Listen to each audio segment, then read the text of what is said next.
Alright, try to make this a quick video. Response to Hythloday. And sort of an annoying video. Yeah, sort of annoying. No, it was definitely annoying. Wasn't sort of about it. So I made the point that you know, this asymmetry thing isn't simple math. It isn't just like, and obviously isn't, or there wouldn't be an asymmetry because it's all kind of simple, right? So you start off with this premise that harm is bad. And that one we know. So we know it's a negative number. We can end right there. Okay, that's the premise. But the further premise is saying, okay, fun equals good. So that's a plus. And so then you say, okay, life is a zero because you have good and you have bad, blah, blah, blah. When we go to this asymmetry thing, you go to the next argument, which is, okay, if you abolish it, if there is no life, then what do you have?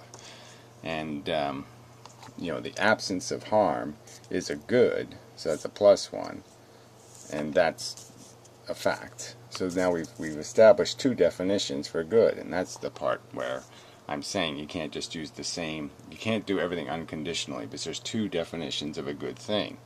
The two definitions are is that obviously removing something in a bad state is a good thing to do. So we can't deny the value of undoing or preventing somebody having an unnecessary harm inflicted. It's just obviously good. And then we have this second premise that there's some good, other good, that's created free. That's in some, it's not the elimination of a harm, it's some sort of benefit thing separate from a harm. And so there's two ways to get to a good, and the argument being made is there's only really one way to get to a bad, is you have to harm something. So obviously the absence of harm in the non-existent, for the Martians, is a good, so it's a plus one.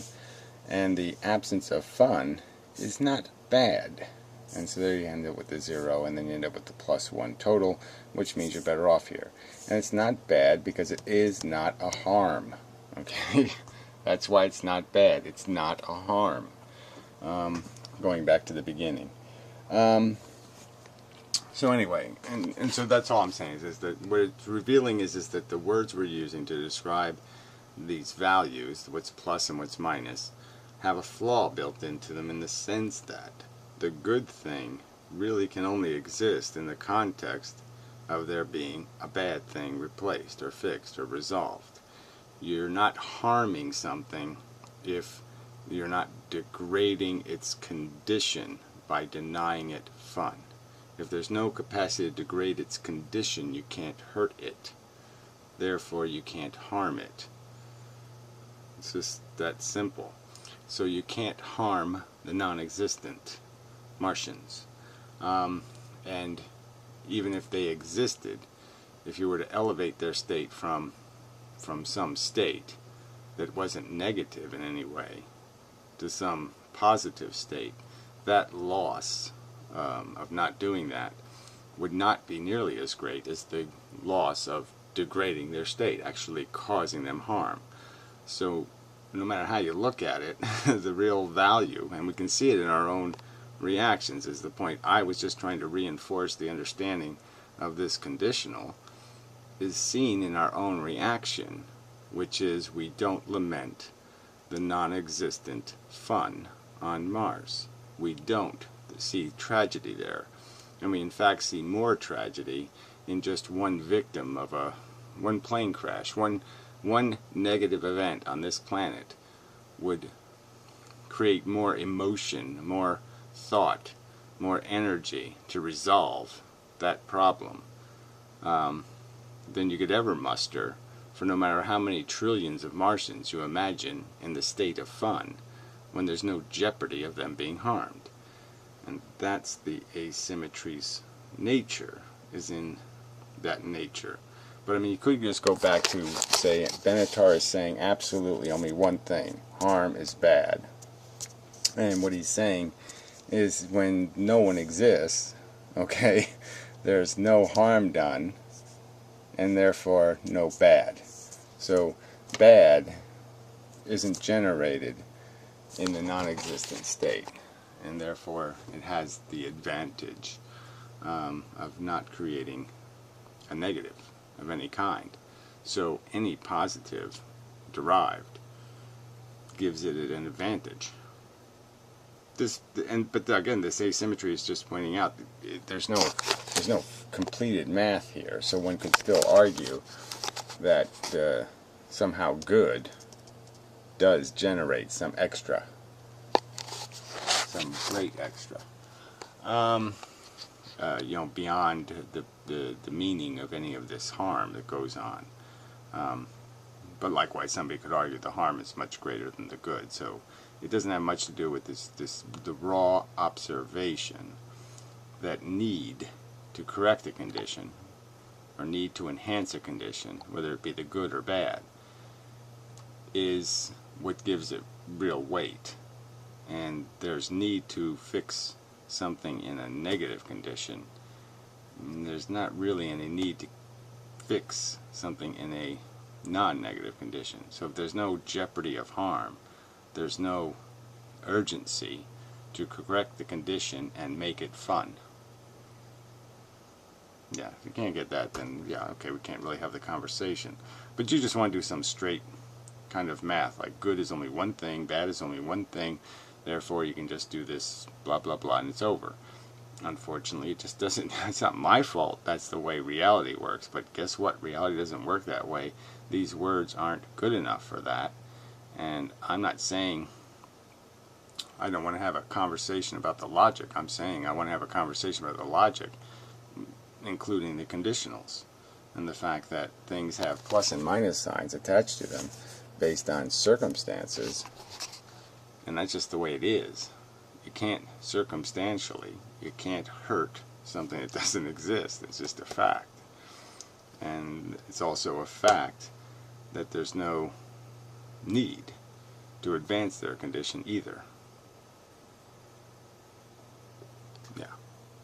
There's no urgency because there's no harm. Again, that the real weight is in correcting the negative, not in creating positives. That if we say that again, the real weight is in correcting negatives, not in creating positives. Yeah. There's no point in beating it to death, and you seem to be done with it anyway. But anyway, you're the one who brought up some sort of objection to this. I'm just saying I don't think it can be objected to, that once you establish that harm is bad, you can establish that you can't convert the non-existence of fun as a bad if it causes no harm. That harm is always necessary to the existence of a bad. And there's the asymmetry in that one sentence.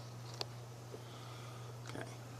Where a good can be theoretically created by removing a harm or creating something called a good. And in my video I just added the extra context of saying I don't think that's possible. I don't think you can derive any kind of positive sensation until you first create the negative need for it. You have to create the hunger before you can create the satisfaction. And that's the real dilemma we're talking about, and that's the nature of the living condition, and that's why there is such a decisive asymmetry. Okay, so maybe that's enough. I'll play this, but this is just a little obnoxious, so I'll play it. But I would say to Gary that, you know, can he take that criticism on the chin? You know, that, I mean, you can't say you have a logical argument and then in the next reply say, I don't think it can be formally expressed logically. I mean, in the world of ethics, there are some people who... Well, again, I'm just telling you that you can't do it if you're not going to qualify. And the point is we're doing the math from the negative scale, and that's a huge qualification. Okay, you're improving the condition of something in a negative state, and that's what really changes all this math, that there is no true positive, and that's why it all breaks down. So if you're doing math in the positive quadrant, you're doing math in the negative quadrant, it's going to come out differently. And that's the trick here, really, is that the math should be done where appropriate, and that is starting from the negative position, where it lives off of removing, advancing things in a negative condition, And the simple truth is, if you don't create anything in a negative condition, then you don't have anything to fix. And then you have no value to create. No compensation. It doesn't need improvement.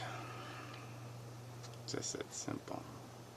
So anyway, I believe that's enough said. Yeah, I think so. But I don't, no, again, I don't have to take anything on a chin or do any of this other crap you want me to do. You don't want to accept the fact that these words can't be used the way you want to use them, as if they have a singular definition. And one of them doesn't. Yeah.